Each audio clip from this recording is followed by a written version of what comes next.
Welcome back! Today, we're looking at the Ikigai intersection of profession. We're exploring that specific space where, let's face it, a vast majority of us spend a massive chunk of our waking hours.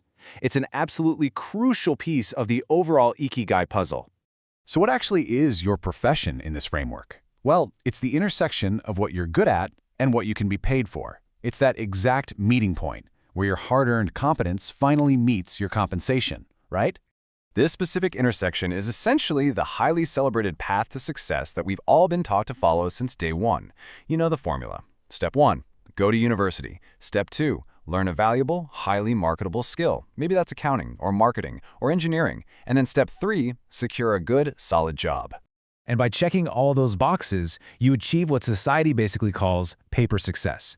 You're left feeling highly competent in your field, you're perfectly safe, and you're financially stable.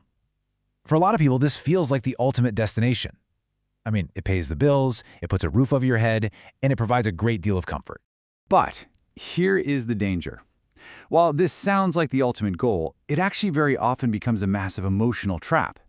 Think about it. If you don't actually love your daily work and you completely lack a sense of making a meaningful impact on the broader world, a very real, deep-seated fatigue starts to set in. It creates this really jarring reality. On one side, you're entirely successful on paper. You've got the competence, the safety, the stability. But yet, on the inside, you're totally unfulfilled. Without a genuine love for the craft and a wider impact, you'll eventually feel completely empty.